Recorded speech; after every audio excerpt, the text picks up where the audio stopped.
Hej och välkomna till WellbChannel. Idag ska vi göra någonting väldigt spännande. Vi ska prata med professor Nikolaos Demitriadis från University of York, Europe.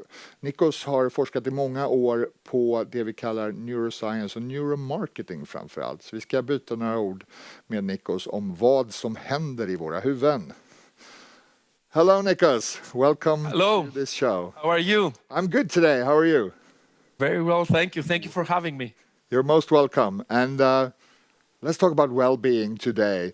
We had a discussion, you and I, when we met in Greece a couple of months ago. We talked about bears.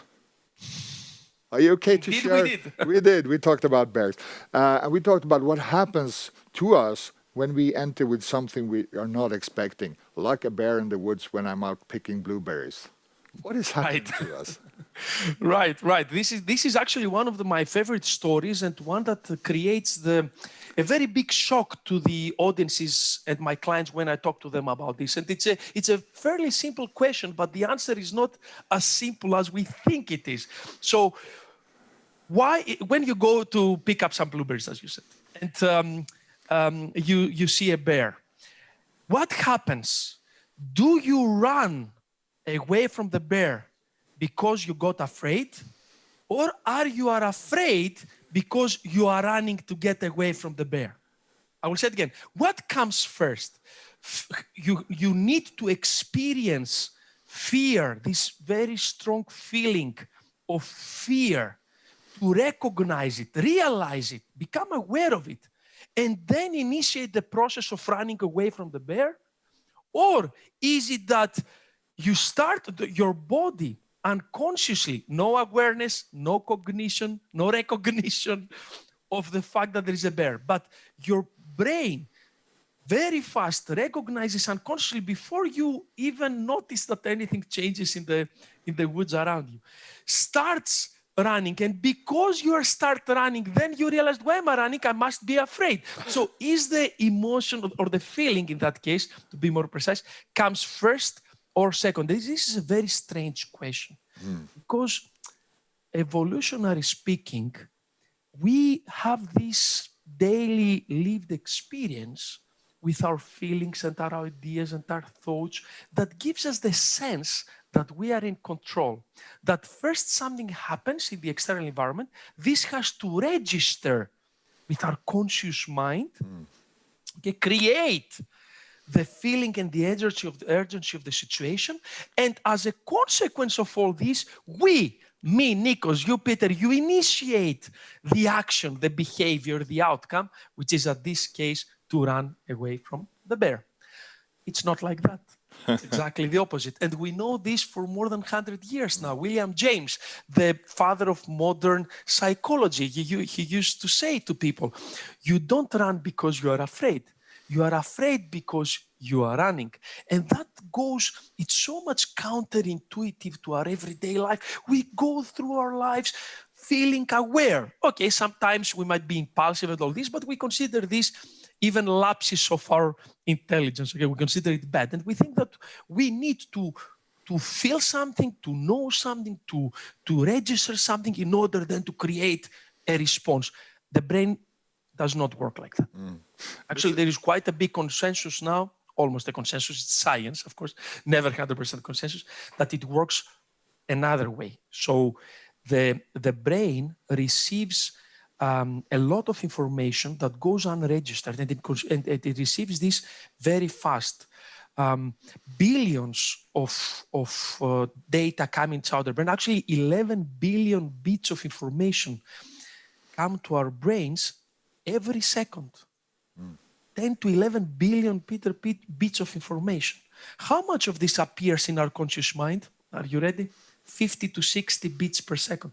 Wow. From the 11 billion, okay, actually 11 million through the senses, and then whatever happens inside the brain. So let's talk sensory information only to make it more simple. 11 million bits of sensory information coming in, just 50 to 60 bits appear, register in our conscious mind, with an upper limit of conscious mind bandwidth of 120 bits. So we will be dead. Actually, the bear would have killed bear, lion, Neanderthal, someone else, would have killed humans, and we would not be here talking if the brain worked in the way we think it works. Yeah. If this was the case, we wouldn't be here. It's too late.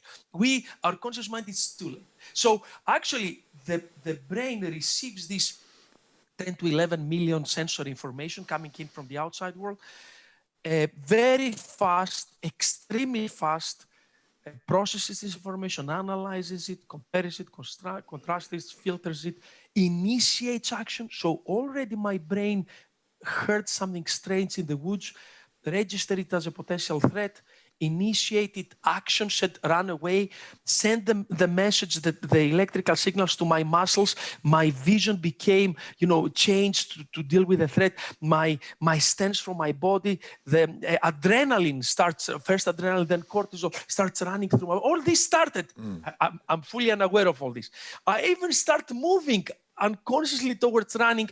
And then conscious mind comes in and say, hey, what's happening? Something is happening. Why am I reacting like this? Or probably something's happening, maybe a bear. And then conscious thoughts and feelings come after. Thank you. That's such an interesting story. And you and me, we work a lot with leaders. So we see this also in the working place. We see the fear, we see the need of well-being, we see the need of understanding. Sometimes opposite things that happen. A leader says something but does something else, and people are confused, and that creates also some disorder in the organizations.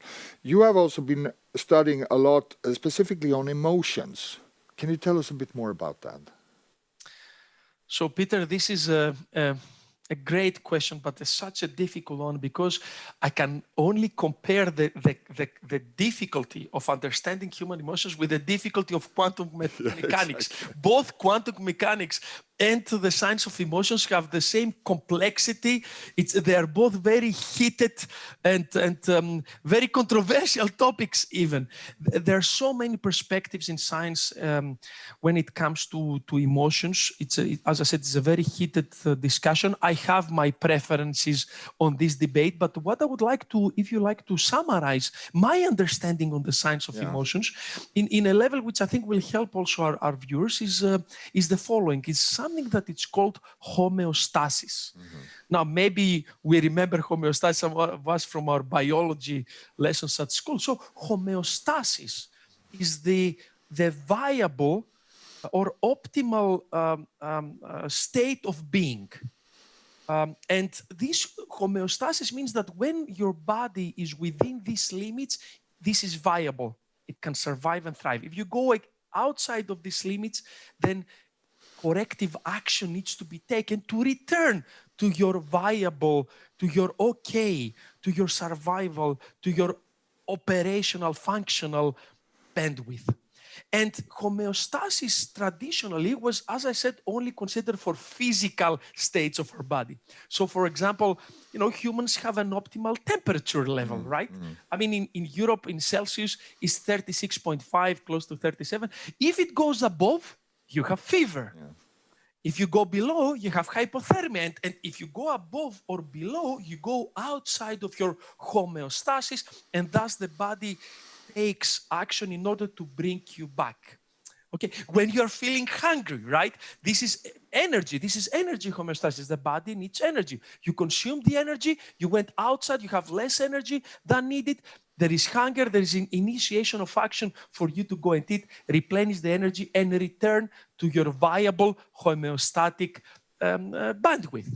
Well, it's not only about your body or our physiology. It's also about emotions. It is. Each once in our life, we have our brain is plastic and it's learning. Since we are born and even before we are born, there is evidence that the brain learns.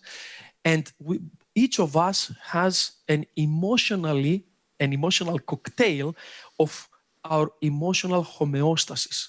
The emotional state that it's through learning, the brain found out that this is our most viable, the most operationally successful emotional cocktail state that we can be in. It can be a little bit within this band with less, more, but if we go out, both worse, maybe with more fear, more anxiety, more, even sometimes more excitement. It doesn't have to be always the worse, even the better. If we go outside of this, the brain initiates actions in order to bring us back again to our homeostatic, operationally viable mode. Even now, so we talked about physical homeostasis. There is emotional homeostasis.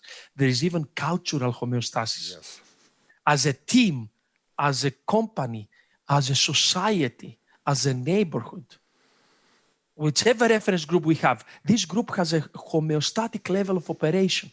When something knocks it out of this homeostatic bandwidth, there is corrective action to bring it back. And I think this is the great thing about emotions. We need to understand both ourselves, our teams, Yes. our groups, and our societies. What are the optimal level of the emotional cocktail to be at our best? Sometimes, Peter, the homeostatic level that we have maybe is not the best. Maybe a situation changed around the world, and where we feel okay is not the right. Then we need to create a new homeostatic level. This is called the allostasis now, not homeostasis, allostasis, different state, in order to create a better homeostatic emotional cocktail level that we can now live in there and be even better in what we do. But I think this is the great lesson of emotional science. Thank you. We talk a lot about homeostasis also when we coach teams and work with leadership teams, because they have a certain, I should say, a viable space or situation that they can play with. When they talk about change management, which is very popular, or transformation management, sometimes there's not an understanding that we have to change that homeostasis as well to be able to manage the new things. We cannot be our old us to try to create something new without changing, without understanding. And I think there is not so much understanding of what you are talking, and I feel it's something that we need to speak about in leadership teams to understand that ecosystemic effect that you were touching here on. It's not only me, it's us, it's the team, and so on.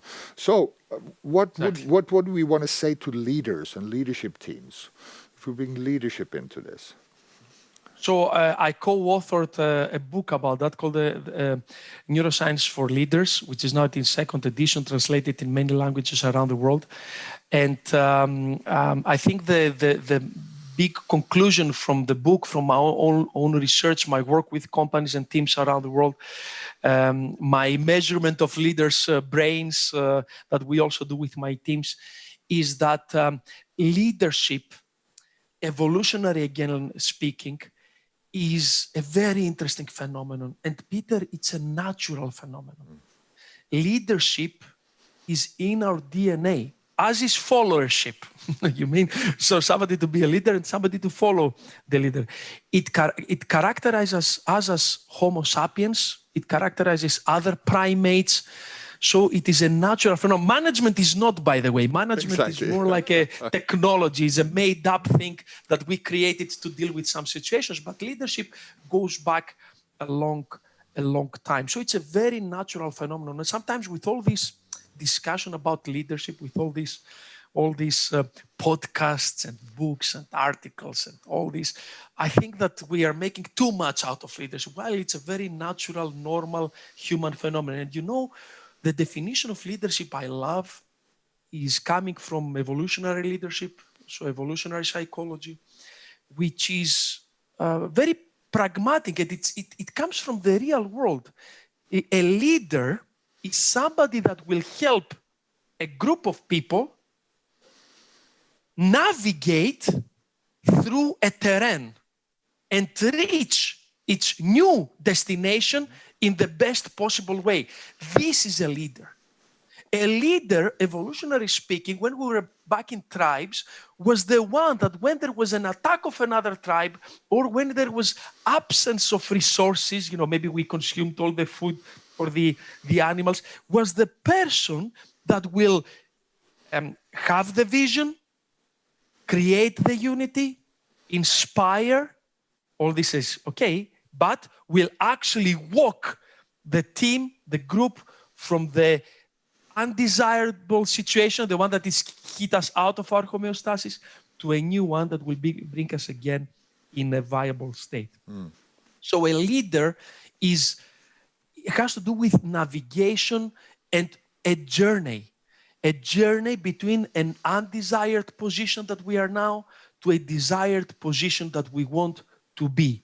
This is a leader, the person that will capture this vision, find the new location, unite, inspire, and bring about the movement, the behavior. Without behavior, there is no leadership.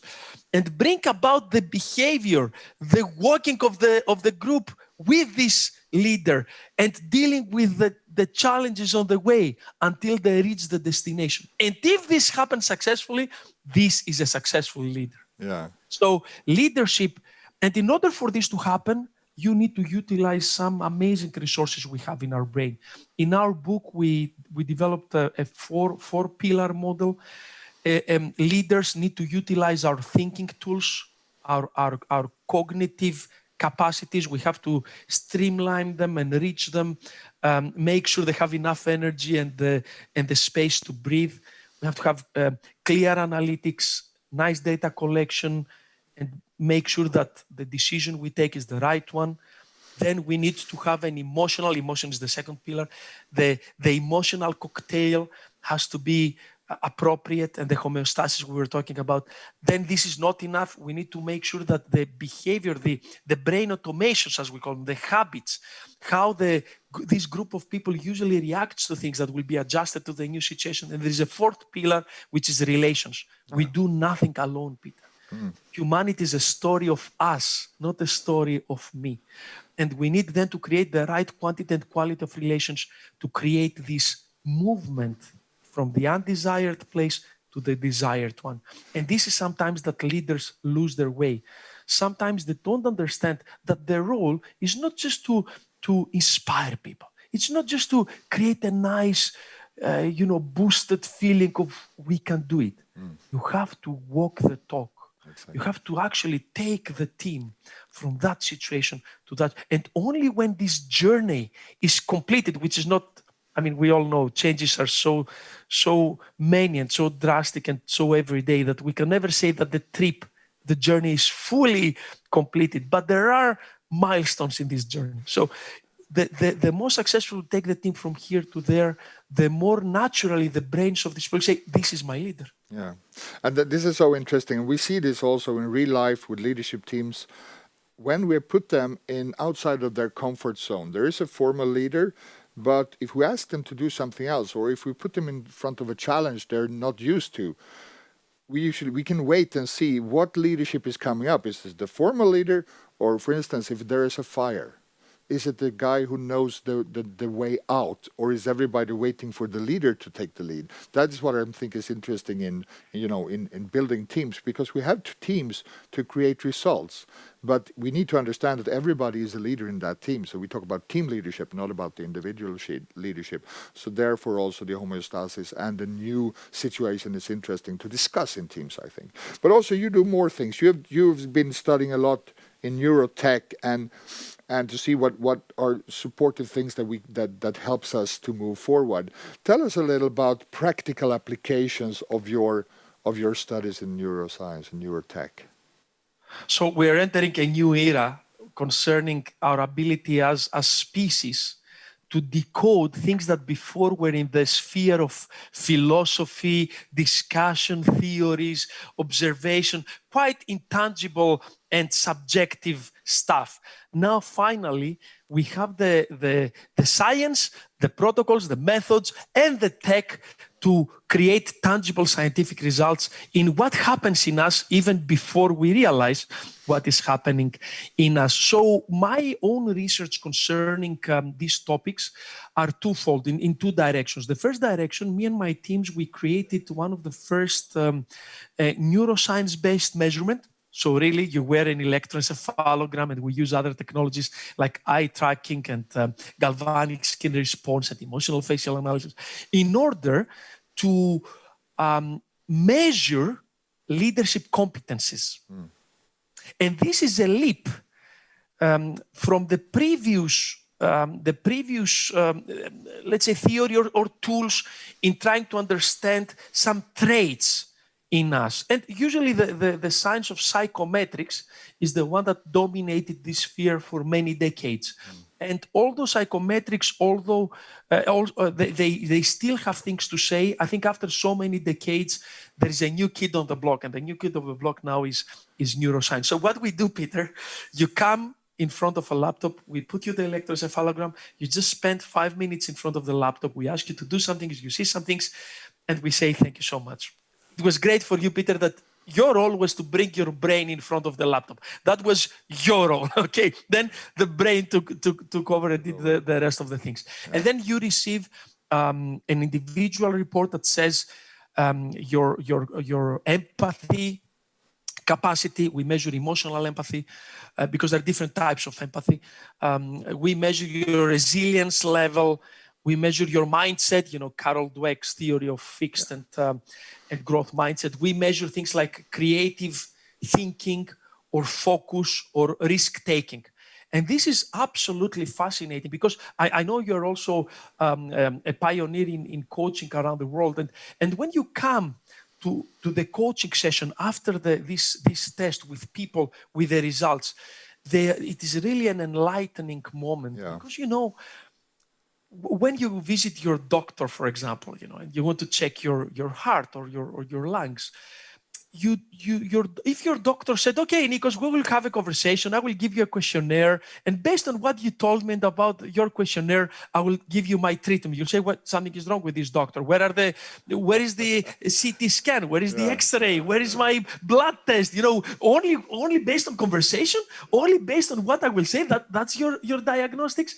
Well, the same now will happen with emotional and mental states. So when they see not what they think about themselves, not what they say about themselves, not even what I think, because that's the two problems with this discussion and self-reporting methods. First of all, you remember the bear discussion. When I came in, most of the things already happened. And also you, as an interpreter of what I say, there's another subjectivity level. So we remove these subjectivity levels, both coming from me and from the person across me, and we have the like from the cardiologist or pneumologist or blood test, we have a result about your empathy, your resilience. And people look at this and go immediately into the essence, this skepticism or how can I say, a little bit of critical approach, healthy approach of maybe the discussion didn't exactly go to what I want. All this is gone. It's objective, scientific measurements. Are they perfect? Not yet. We have a long way to go, but the results are unbelievable. So one is leadership competence, and I think this competence level testing through neuroscientific methods, there is a lot of research now going on. Some of this research agrees with previous psychographic tests, some is completely new and does not agree. So I think this is where we enter. In recruitment, in team compatibility, in company culture compatibility of a person coming from outside, in creating leadership teams or promoting new leaders, this kind of emotional, biometric, neurometric measurements will play a big role from now on. That's so interesting, and because we are out of time, and unfortunately, this is so interesting. I'm sure we're going to continue this discussion. But unfortunately, we have to stop for today. So we will be back to you. Thank you so much for all the examples and getting us understand more about how we work and what makes us kick. Thank you so much. Thank you so much for having me, Peter. See you soon again. Thank you. All right.